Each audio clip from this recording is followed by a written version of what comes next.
महाराष्ट्राच्या सरकारने जो अर्थसंकल्प आपल्या विधिमंडळामध्ये मांडला गेलेला आहे, यामध्ये एकूण महाराष्ट्रातल्या सर्वसामान्य जनतेचं आणि विशेषतः मोठ्या प्रमाणामध्ये मोठा असणारा शेतकरी घटक हा या अधिवेशनाकडे, अर्थसंकल्पीय अधिवेशनाकडे नजर लावून एका अपेक्षेनं पाहत होता. कारण या राज्याच्या विधानसभेच्या निवडणुकीमध्ये ज्या पद्धतीचा जाहीरनामा आणि ज्या पद्धतीच्या घोषणा विद्यमान मुख्यमंत्री आणि आत्ताचे अर्थमंत्री माननीय फडणवीस साहेब यांनी जे आश्वासन या महाराष्ट्राच्या जनतेला दिलेलं होतं की आमचं सरकार आल्यानंतर या राज्यातल्या शेतकऱ्यांचा 7/12 कोरा कोरा कोरा करू, अशा प्रकारचा एक आश्वासन जाहीरनामा त्यांनी त्यांच्या निवडणुकींच्या सभामधून आणि वचननाम्यामधून दिलेला होता. आणि म्हणून या पार्श्वभूमीवरती जी आसमानी संकट याही वर्षी आलेली होती, विशेषतः सप्टेंबरमध्ये झालेली अतिवृष्टी आणि यामधून झालेलं शेतकऱ्यांचं नुकसान आणि त्यामध्ये केलेल्या घोषणा आणि त्याची अंमलबजावणी, याही बाबीकडं हा शेतकरी लक्ष लावून होता की ज्या पद्धतीच्या घोषणा झालेल्या आहेत त्याचीही अंमलबजावणी होण्याच्या दृष्टीनं काहीतरी घोषणा केली जाईल आणि भरीव अशी मदत जो शेतकरी, शेती आणि माती जी एकूण अडचणीमध्ये आहे याला काहीतरी संरक्षण मिळेल, अशा प्रकारच्या आशेनं हा शेतकरी याकडे बघत होता. परंतु ज्या प्रकारची घोषणा काल विधिमंडळामध्ये झालेली आहे, यामध्ये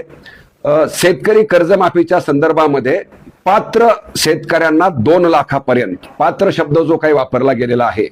याबद्दल मी पुन्हा एकदा आपल्या सगळ्यांचं लक्ष वेधू इच्छितो की 2017 साली सुद्धा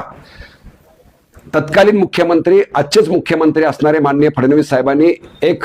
फार नाव गोंडच दिलं होतं. छत्रपती शिवाजी महाराजांच्या नावानं जी कर्जमाफी जाहीर केली गेलेली होती, त्या कर्जमाफीमध्ये सुद्धा घोषणा करताना आकडे मोठे करणं हाही या सरकारची खासियत आहे. आणि म्हणून 34,000 कोटी रुपयाची कर्जमाफीची घोषणा केली आणि वास्तवात आज 2026 मध्ये मार्च महिन्यामध्ये आपण बोलत असताना केवळ 18,000 कोटी रुपयाच्या कर्जमाफीचा 44 लाख शेतकऱ्यांनाच फक्त 2017च्या कर्जमाफीचा फायदा झाला. त्या अटी शर्तीच्या विरोधामध्ये शेतकरी कोर्टामध्ये गेले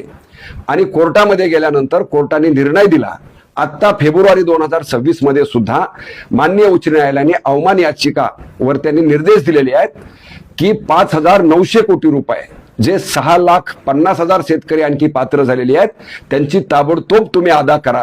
जी 2017 मध्ये घोषित केलेल्या 34,000 कोटीच्या कर्जमाफीमधले केवळ 18,000 कोटी रुपये वाटप केलेले आहेत आणि 5,900 कोटी रुपये ज्या हायकोर्टाच्या आदेशानंतर सुद्धा अद्यापही या सरकारने वाटप केलेली नाही आहेत. आणि अशा पार्श्वभूमीवर काल जी काही कर्जमाफीची घोषणा या सरकारनं केलेली आहे ती एका बाजूनं अटी आणि शर्ती काय ते उद्या कळतील आपल्याला, परंतु ही कर्जमाफी आहे का कर्ज वसुलीची योजना या सरकारनं घोषित केलेली आहे, ही बाब मात्र आम्हाला थोडासा विचार करायला लावणारी वाटते आहे. कारण ज्या पद्धतीच्या अटी आणि शर्ती तुम्ही लावतायत, जी चर्चा तुम्ही विधिमंडळामध्ये करतायत की 12 महिन्याच्या आतमध्ये असणारच कर्ज आम्ही 2 लाखापर्यंत असेल तर देऊ, त्याच्या पुढे जर व्याज आणि दंड व्याजाची रक्कम पुढे गेली असेल तर ते पात्र होईल की नाही होईल, आणि 2 लाखाची कर्जमाफी घेण्यासाठी उर्वरित कर्ज आम्हाला भरावं लागेल की नाही भरावं लागेल, या सगळ्या बाबी अगदी आणखी गुलदस्त्या